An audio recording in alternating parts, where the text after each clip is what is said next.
ഇപ്പോൾ പോയാൽ നിങ്ങളെ ആളുകൾ സംഖ്യയാക്കും, നിങ്ങളെ കൊങ്കിയാക്കും. അതുകൊണ്ട് ആ വഴിക്ക് ദയവ് ഇത് പോകരുത് എന്നോട് പലരും പറയുന്നുണ്ട്. അപ്പൊ എനിക്കും അതാണ് വളരെ സത്യസന്ധമായിട്ട് ഞാൻ പറയാണ്. അതിന് കുറച്ച് മുമ്പ് ഞാൻ വരണം വിചാരിച്ചിരുന്നു. അപ്പൊ ഞാൻ വിചാരിച്ചു ഇതൊരു രാഷ്ട്രീയമാണോ എന്നുള്ള കാര്യം ഞാൻ പറഞ്ഞില്ല. ആ വിഷയം വളരെ കൃത്യമായി പഠിച്ചില്ല, അതിനുള്ള സമയം കിട്ടിയില്ല എന്നുള്ളതാണ് സത്യം. പിന്നീട് അത് മുന്നോട്ട് പോവുകയും നിങ്ങളുടെ മറ്റുള്ള കാര്യങ്ങളെല്ലാം നമ്മൾ തിരക്കിനിടയിൽ ഇത് കാണുന്നുണ്ട്, നിങ്ങൾ ചെയ്യുന്ന ഓരോ കാര്യങ്ങളും കാണുന്നു. ഇപ്പോൾ എനിക്ക് തോന്നുന്നു അംഗനവാടി ടീച്ചർമാർ കൂടി ഇതിലേക്ക് വന്നു കഴിഞ്ഞു.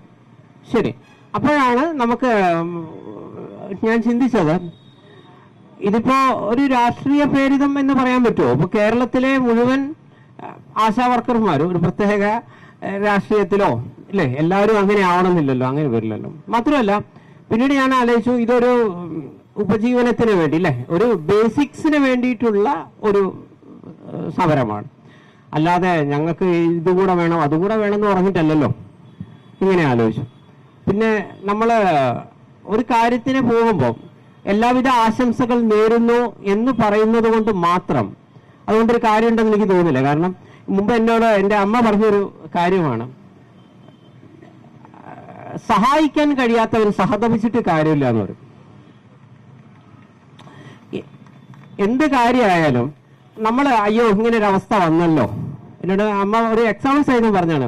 ഇപ്പൊ എല്ലായിടത്തും ഒരു അന്ധകാരമാണെങ്കിൽ നമ്മൾ അവിടെ പോയിട്ട് ഈ അന്ധകാരം ഉണ്ടാക്കിയവരെ പറഞ്ഞിട്ട് കാര്യമില്ല, അന്ധകാരം കണ്ട് പേടിച്ചോടിയിട്ട് കാര്യമില്ല,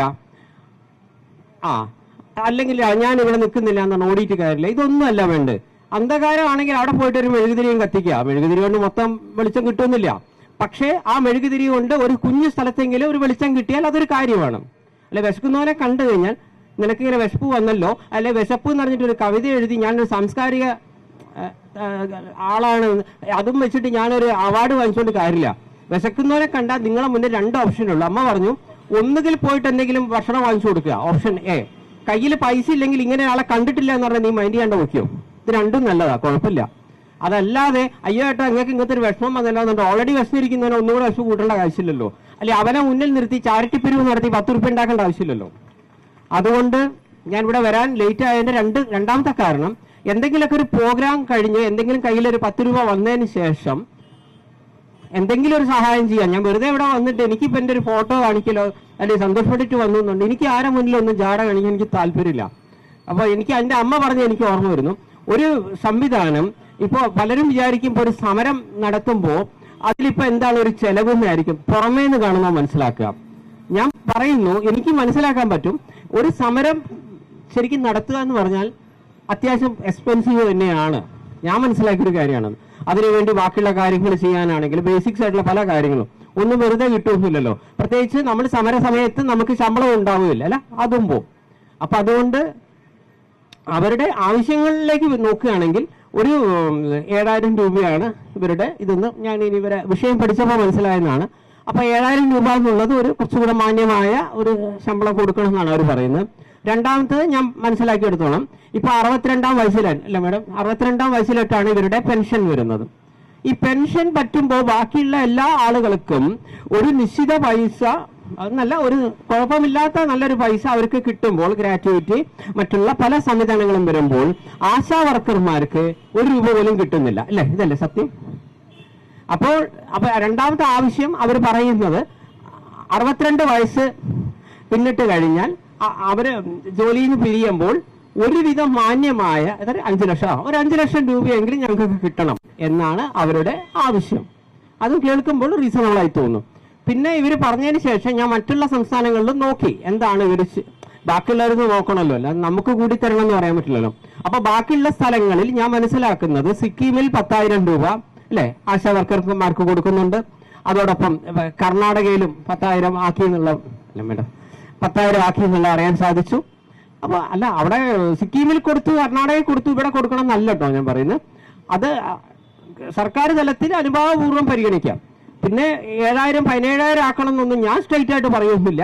കാരണം അഡ്മിനിസ്ട്രേഷൻ വിങ്ങും ഇവിടുത്തെ ധനകാര്യ വകുപ്പിന്റെയും കാര്യങ്ങളും കേരള സംസ്ഥാനത്തിന്റെ യഥാർത്ഥ സാമ്പത്തിക അവസ്ഥയെ കുറിച്ച് ഒരു ചെറിയ ഐഡിയ ഉള്ളത് കൊണ്ട് കൂട്ടണമെന്നോ കുറയ്ക്കണമെന്നൊന്നും ആ വിഷയമൊന്നും ഞാൻ കൂടുതലായിട്ട് പറയുന്നില്ല. സർക്കാർ തലത്തിൽ തീരുമാനിക്കേണ്ട വിഷയമാണ്. കാരണം ഇപ്പൊ നമുക്കറിയാൻ പറ്റും, ഇപ്പൊ +2 നിങ്ങൾക്കറിയാം, +2 കെട്ടിടം ഒരു കാലത്ത് അനുവദിച്ചു. അത് രാഷ്ട്രീയക്കാർക്ക് ഗുണം ചെയ്ത ചില്ലറ വാങ്ങിച്ചോ അതിന്റെ ഒരു തരത്തിലുള്ള തെളിവൊന്നും ഇല്ലട്ടോ. എല്ലാവർക്കും അന്ന് അനുവദിച്ചിട്ടുണ്ട്. പക്ഷേ ഇന്ന് ആ പ്രൈവറ്റ് +2 കെട്ടിടത്തിൽ വർക്ക് ചെയ്യുന്ന പല ടീച്ചേഴ്സിനും ശമ്പളം കിട്ടുന്നില്ല. ഇത് പ്രാക്ടിക്കലാണ്. അപ്പൊ നമ്മളിവിടെ അനുവദിച്ചു, മാനേജറിൽ നിന്ന് ചില്ലറ വാങ്ങിച്ചോ, മാനേജറോടുള്ള സെന്റിയാണോ ജാതിയാണോ മതമാണോ എന്നൊക്കെ നോക്കി, അതൊക്കെ വേറെ വിഷയമാണ്. അതിനുശേഷം ശമ്പളം കൊടുക്കുന്നില്ലെങ്കിൽ അപ്പോൾ നമ്മൾ ഒരു കാര്യത്തിന് ശമ്പളം കൂട്ടിക്കൊടുക്കുമ്പോൾ ധനകാര്യ വകുപ്പിനോട് നമ്മൾ അനുവാദം ചോദിച്ചിട്ടും ഇവിടെ കേരള സംസ്ഥാനത്തിന് അതിനുള്ള പൈസ ഉണ്ടോ എന്ന് നോക്കണം. അല്ലാണ്ട് നമ്മൾ സെന്റ് തോന്നി ഒരാൾ സമരം ചെയ്യല്ലേ കൂട്ടിക്കൊടുക്കുക എന്ന് പറഞ്ഞാൽ നടക്കില്ല. മറിച്ച് 7000 എന്നത് വളരെ കുഞ്ഞു പൈസയാണെന്നും അല്ല അത്രയെങ്കിലും അത് ഒന്ന് മാന്യമായി അറ്റ്ലീസ്റ്റ് ഒരു 10,000 ആക്കണം എന്ന് പുറമേ നിന്നുകൊണ്ട് നമുക്ക് പറയാം. അതിന് ധനകാര്യ വകുപ്പിൽ നിന്നും അവർക്കത് കിട്ടി, സർക്കാർ അതിന്റെ അനുഭാവം പരിഗണിക്കുന്നു ഞാൻ വിചാരിക്കുന്നു. അതോടൊപ്പം ഇവർക്ക് ഈ 7000 രൂപ പോലും മര്യാദയ്ക്ക് പലപ്പോഴും കിട്ടുന്നില്ല. ഞാൻ ഇതിനുശേഷം ഈ ദിവസങ്ങളിൽ പല ആളുകളുമായിട്ട് സംസാരിച്ചപ്പോൾ എന്നോട് പറയുന്നത് ഇവർ പലതരത്തിലുള്ള ഒരു മീറ്റിങ്ങിനെ വിളിച്ചു, ഇവർ പോകുന്നില്ല എങ്കിൽ ഇവർക്ക് 700 രൂപ ഏറ്റവും കട്ട് ചെയ്യുന്നു അല്ലേ. യെസ്. അപ്പൊ ഇങ്ങനെയുള്ള 1-2 മീറ്റിങ്ങിന് അവർ പങ്കെടുത്തിട്ടില്ലെങ്കിലുള്ളത്. പിന്നെ എനിക്ക് നേരിട്ടറിയാവുന്ന കാര്യമാണ്, എന്റെ നേരിട്ടുള്ള എക്സ്പീരിയൻസിൽ ഞാൻ പറയുന്നു, കൊറോണ പീരീഡിൽ ആ സമയങ്ങളിൽ ഈ പാവപ്പെട്ട ആശാ വർക്കർമാർ അംഗനവാടി ടീച്ചർമാരുടെ കഷ്ടപ്പാടെന്ന് പറഞ്ഞാൽ അത് 7000-നോ 17,000-നോ നിങ്ങൾക്ക് വിലമതിക്കാൻ പറ്റൂല. അത് എനിക്ക് നേരിട്ടറിയാവുന്ന കാര്യമാണ്.